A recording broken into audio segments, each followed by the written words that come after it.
Annesi köyün en güzeli. Babasının yani biraz da babasının geçince böyle genetik olarak böyle işte böyle bir şaheser ya. Biz biraz nostalji yapalım dedik. Yani modern çalışmalardan biraz bıktık. Makinaymış, şuymuş, buymuş. 2000 oradan, 1000 oradan, 500 oradan, 1500 oradan. Sonuna geldiğin zaman yani bu işte 20-25 bin 30 bini bulur. Vasıfsız insanlar. Evet. Yani kalifiyesiz, vasıfsız insanlardık ama biz buraya geldik. Amacımız çalışıp Ablacığım ben çok yoruldum. Kolay gelsin. Bugün yorulmuş değil mi? Bir de akşam eve gidip sıcak bir çorba yani. soğuk da olsa razı olsun. Nereye gitmiş? Nasıl? Nereye? Narlı. Kahramanmaraş'a buradan selamlar. Gördünüz mü? Ne yiğitler çıkıyor Kahramanmaraş'ta maşallah. Bakın bugün sizi nereye getirdim? Çok farklı bir yere. Arkeoloji değil bugün. Biz yeni eve başlıyoruz. Evet, yeni eve başlıyoruz. Bugün burada beton dökülüyor. Görüyor musunuz? Yeni eve başlarken dedim ki sizinle paylaşayım. Bugün burada beton dökülüyor. Ben de yemeklerimi pişirdim, getirdim. Eşim harici 5 kişi bugün yardım etmeye gelen arkadaşlarımız da var.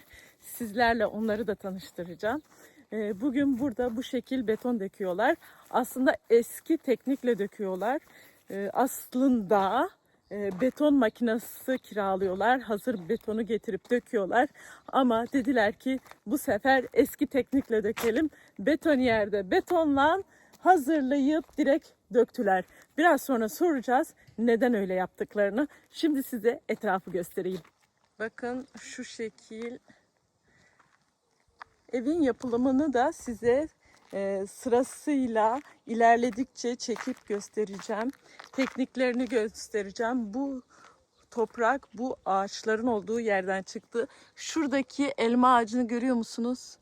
Bilmiyorum. Evet görüyorsunuz sanıyorum. Bakın. Tam sınırdaydı ama kıyamadık kesmeye.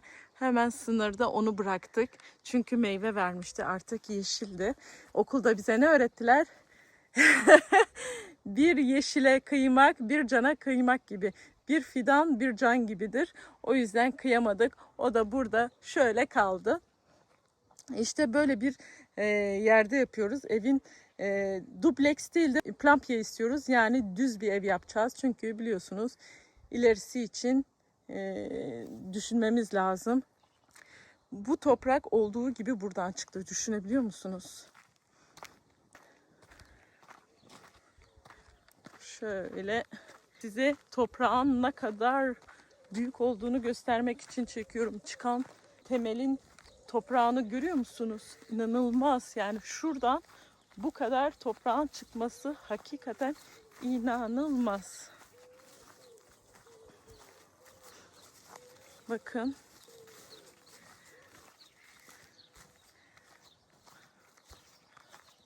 Bakın. Bitmiyordu. Böyle komple dağ gibi toprak çıktı. Bu toprağa ne mi yapacağız daha sonrasında? Burada en iyisi ben ustalara sorayım. Ustalar bana tarif eder. Şu an onlar yemek yiyorlar. Bir gidelim, afiyet olsun diyelim. Yemek yiyorlar ustalar.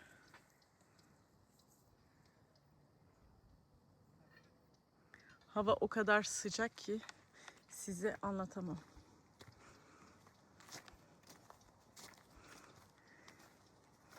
Size şurayı göstereyim en iyisi. Burası tenis. Yani tenis alanıydı ama biz tellerini söktük çünkü eskimişti. Bir de çocuklar büyüdü. Artık kimse de burada oynamıyor.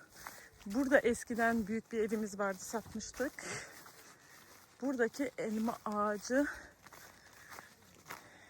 bakalım nasıl tutmuş mu?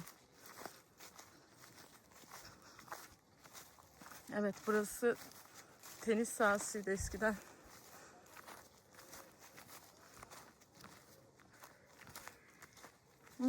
Hiç tutmamış.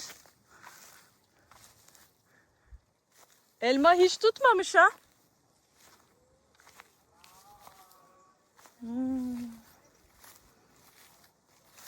Hiç tutmamış. Karşıya gidelim.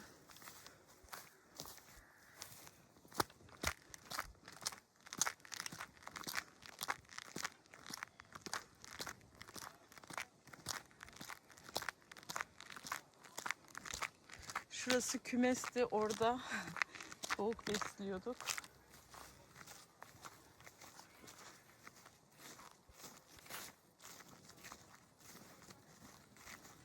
Bakın şurada şöyle bir üzüm ağacı var. Size göstereyim dedim.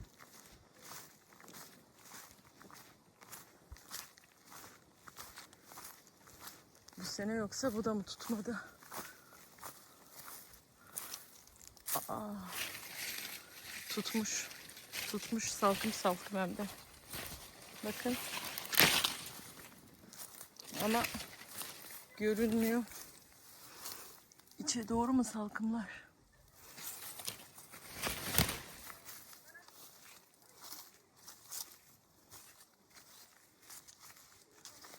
Eskiden biz burada bahçe ekiyorduk.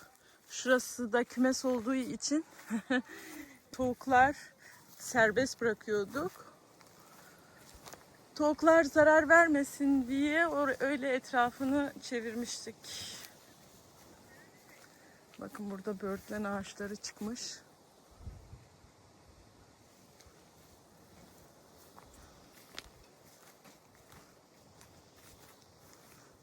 Burada da ceviz ağacımız.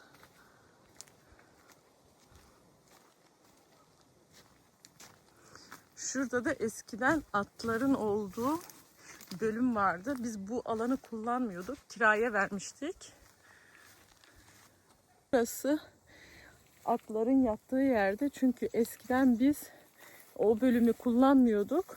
Burada da çok cüzi fiyata at besleyen birisine kiraladık. Kadının bir atı vardı. Rahat gezmesi için, rahat alanda beslemek için burayı çok cüzi fiyatta kiralamıştı. Nasıl bir fiyat söyleyeyim? Senelik 200 euro gibi. Yani sırf, aslında o paranın hiç önemli değil. Para için yapmadık. Biz zaten 200 euro nedir ki? 200 euro 2 kere restoranta gidersin, 2 kişi biter. Ondan ötürü değil de otları biçmemek için. Görüyor musunuz? Burayı biçmek ucu bucu yok. Çok çok çok çok çok zahmetli ve de pahalıya geliyor. Eğer biz biçmek istediğimizde de traktörünüz varsa mühim değil ama bizim traktörümüz yok. Daha sonrasında yani bu kadar büyük alanı normal bir traktörle biçmek mümkün değil. Ancak profesyonel olması lazım. Yani çiftlikçilerin kullandığı bir traktör olması lazım. O da bizde yok maalesef. Bazen işte çiftçilere ot karşılığında veriyoruz. Hani gelip burayı biçsinler, otu alsınlar, götürsünler diye. Çünkü saman yapıp ineklere veriyorlar. Ya da bulamadığımızda da maalesef bu işi profesyonel yapan insanlara veriyoruz. O da bize pahalıya mal oluyor. Hemen şurada komşularımız, şurası görünmüyor çünkü duvar var. Burada şato var. Tam şatonun yanındayım. Ama dediğim gibi duvarlarından ötürü görünmüyor. Şimdi burada işçiler yemek yiyor. Onları fazla rahatsız da etmek istemiyorum. Bakın, bakın, bakın. Fransa'da inşaat nasıl yapılır? Hadi gidelim bakalım, görelim. Fransa'da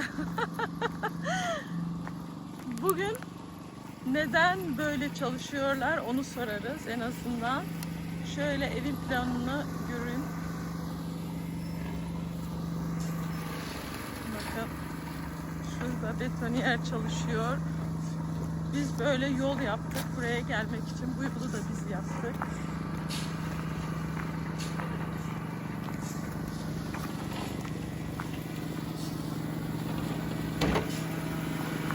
Kolay gelsin ustalar.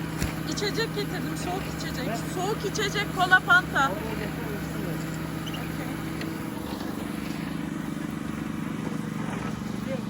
Efendim?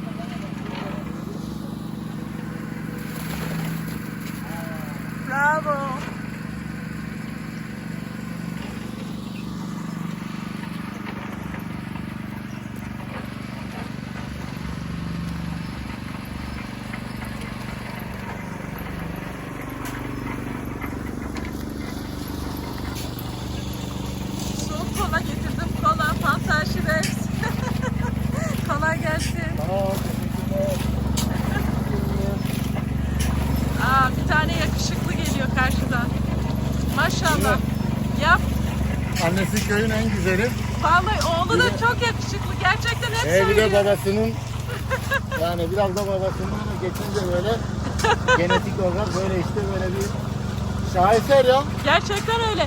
Bir de 14 yaşındasın değil mi? Bir bak böyle herkes sana bakacak, kızlar bakacak. Ya 14 yaşında geldin böyle yardım ediyorsun. Sana bravo. Gerçekten böyle Değil mi? gençler bulmak yani Fransa'da böyle gençlerimiz var. Gururluyuz. Gerçekten öyle. Yani Gururluyuz. az ama var. Çok az. İlla okumak, illa ilim irfan sahibi olmak yani okula gitmekle olmuyor.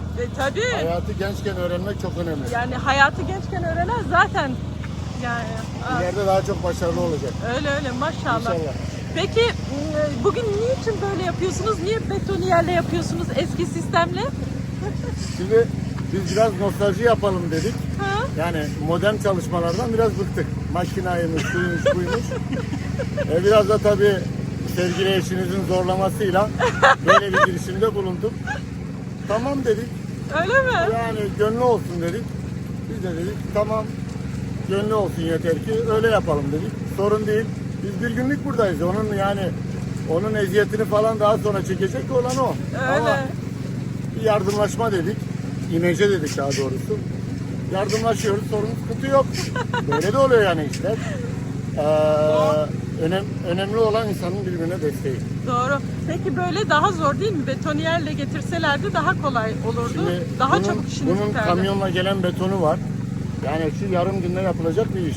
Yarım günde. Tabii maliyet olarak Hı, yani ekonomik olarak biraz daha burada karlısın. kârlıyız.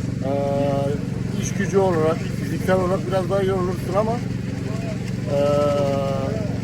öbür taraftan nereden baksan yani bir 2-3 bin 4 bin euro karın var bu işte. Öyle mi bu şekilde? Tabii mutlaka. 2000 euronun üstünde. 3000'e yakınız yani. 3000'e yakınız. 3000 euro da şimdi evin temelinden başlayıp daha sonuna kadar hesap ettiğin zaman 2000 oradan, 1000 oradan, 500 oradan, 1500 oradan sonuna geldiğin zaman yani bu işte 20-25 bin 30 bini bulur. Onun için burada bu işi bu şekilde yapmak bazılarının hoşuna gitmeyebilir. Veyahut da yadırgayabilir ama olan şeyler bunlar. Doğru. Eskiden bu işler insan gücüyle yapılan şeyler. Fransa'da bugün şatolar Doğru. 10 sene 15 sene sürmüş yapılar. Doğru. Neyle yapılmış? Emekle, güçle yapılmış, kol gücüyle yapılmış. Tabii teknikler vardı ama bu tekniklerin ardında mutlaka insan gücü var yani. Doğru. Adamlar 5 senede, 10 senede, 15 senede, 20 senede şato yapmışlar ama beklemişler. Sabır, Doğru. sabır işi. Doğru. Peki Tabii müstakbel eşinin bu konuda yani acele edeyim gibi bir ihtiyacı da yok. Adam diyor bence bu ev son evi. inşallah. Onu da diyor ki yani kafama göre takılayım. Zevkime göre yapayım diyor. Burada da son günlerimi orada eşimle geçireyim diyor. Bence amacı o. Hadi inşallah. Peki senin asıl mesleğin nedir? Asıl mesleğin mason mu yoksa çatıcı mısın sen? Ah anam sorma ya. Seyredenler olacak. Fransa'nın her yerinden seyrediyorlar. Şimdi şöyle söyleyeyim. Biz buraya gelirken vasıfsız insanlardık. Evet. Yani kalifiyesiz, vasıfsız insanlardık ama biz buraya geldik. Amacımız çalışıp bir aile kurup bir hayat kurmaktı. Ne yaptık? Bir meslek öğrendik sonuç itibariyle. Benim işim asıl çatı. Çatı. Yani Fransa'da çatıcı olarak geçiyoruz. Artı yani ben bu işin biraz okuluna da gittim. Bir sene stajını, formasyonu da yaptım. Evet. Ama öbür işler de elimden gelmiyor mu? Geliyor. Evet. Yani şu inşaatın şu temelinden, kepçesinden şöyle göstereyim. Yani şu temeli kazmasından, pirketinden, duvarından, çatısından dikkat et. A'dan Z'sini yapabiliriz. O kapasitedeyiz yani. Evet. Ki bu bana ait bir meziyet değil. Şu gördüğün insanlar hepsi değil ama mesela şu Güney arkadaşımız o meziyete sahip bir insan. Evet. Aynı zamanda eşim Evet. o meziyete sahip bir insan. Yani şurada 3 kişi oturalım. Yani senede 3 ev yapabilecek kapasitede insanlar. Evet. Yani temelden başlayıp sonuna kadar hepsini. Sonuna kadar. Evet. Kepçesinden, tahliyesinden, kamyonundan. Yani arsayı da siz kazabiliyorsunuz Hepsi. kepçeden. Okey. Yani şu evin böyle o ölçülerini alıp direklerini dikmek, nereye gelecekse ölçüleri falan hepsini yapma kapasitesinde insanlar var. Okey. Ama basitsiz geldik buralara. Öyle.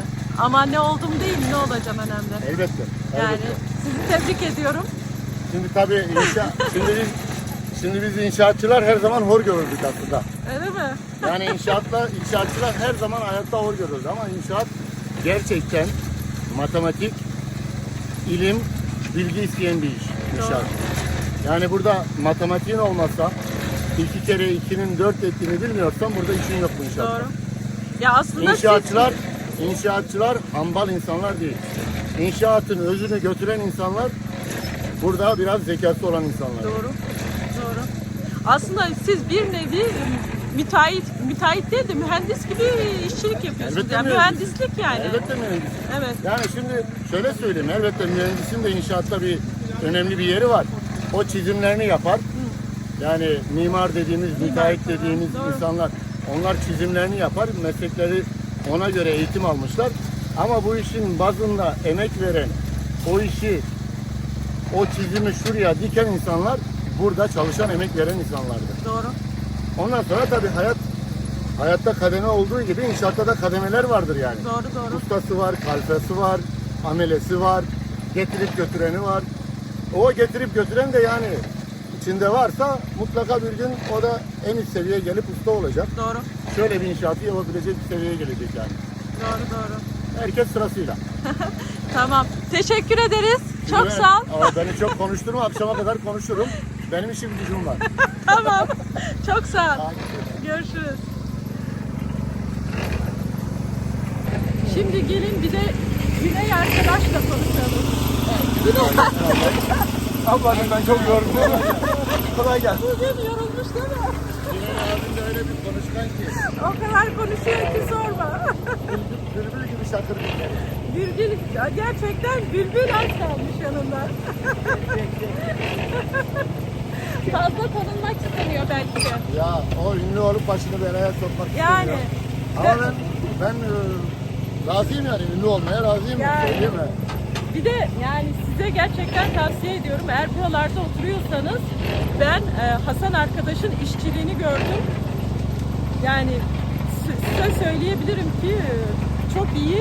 Sen peki Fransa'nın diyelim ki hani Strasbourg bölümünde, Dijon bölümünde Yok çok uzaklara gitmiyoruz Evet, açık onu söyleyeyim.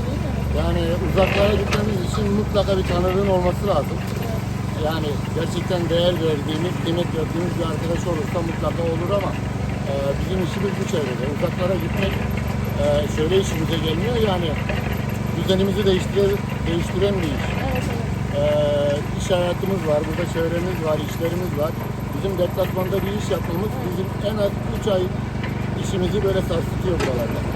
Onun için yani yatırımımız bu çevreye yönelik. Ama tabii mesela tatil zamanı bir arkadaşın işi olur.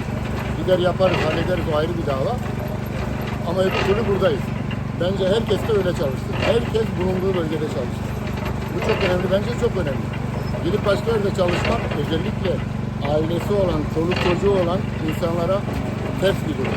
Mümkün olduğu zaman, mümkün olduğunca insan bulunduğu bölgede çalışmalı ve akşam evine gidip eşini, çoluğunu, çocuğunu görmeli. Doğru. Bir de akşam eve gidip sıcak bir çorba yani. Soğuk da olsa razıyım. Doğru. Bir de günün bütün yorgunluğunu da atıyor yani. Soğuk da olsa razıyım. Benim evdeki en ufak kavgam bile en büyük mutluluğum. Tamam. Tamam. Duydunuz arkadaşlar. Örnek alın. Yani eve gidip eşimle en ufak bir münakaşam bile en büyük mutluluğum. Beni hayatta tutan şeyler bunlar. Gerçekten bravo. Öyle olması Yani, lazım. bravo bravo. Biraz da gençle konuşalım. Konuşurken Ay bien canım bien. Bakın ama ne kadar yakışıklı değil mi? Gerçekten maşallah 14 yaşında ve de amcasına babasıyla gelip yardım ediyor. Peki sen Türkiye'de arkadaşların var mı? İzine gidiyor musun sen? yok. Hiç izine gitmiyor mu? Gitti mi nereye gidiyorsun? Hiç mi gitmedin baban seni hiç mi götürmüştür? Nereye gitmiş? Tabii gittim. Nereye? Narlı. Narlı. Kahramanmaraş. Kahramanmaraş'a buradan selamlar. Gördünüz mü? Ne yiğitler çıkıyor Kahramanmaraş'ta maşallah. Biraz utangaç ama geçecek. Ama peki Kahramanmaraş'ta arkadaşlarım var mı? Bak oradan da seyrediyorlar. Daha yok. Hiç yok mu? Gerçekten. Burada arkadaşlarım var mı? Var. Türk var mı? Türkler mi Fransızlar mı genelde? Türk var. Türkler mi? Kimler mesela? İsimleri? Ekin. Ekin. Ekin'e selamlar. Ekin, Eren. Eren'e de selamlar. Kız arkadaşın var mı? Yok.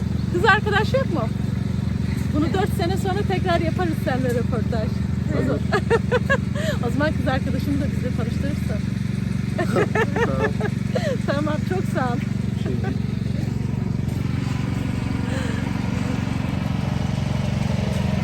Evet, bakın.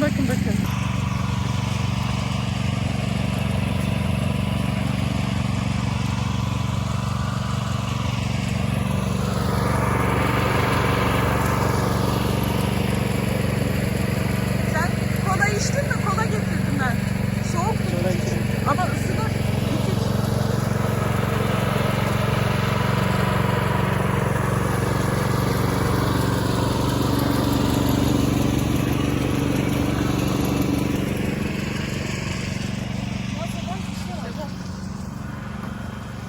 Hadi.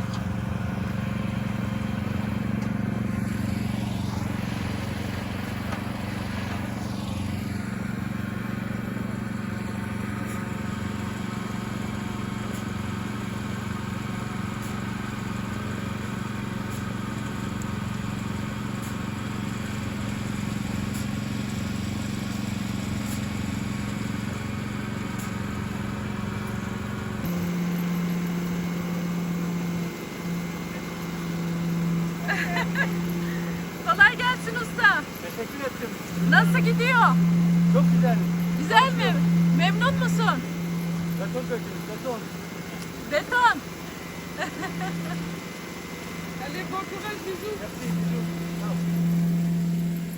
Bakın size bu ağacı göstermek istiyorum. Bu ağaç gerçekten çok güzel. Biraz önce yemek getirmiştim arkadaşlara. Burada gelip yemek yediler.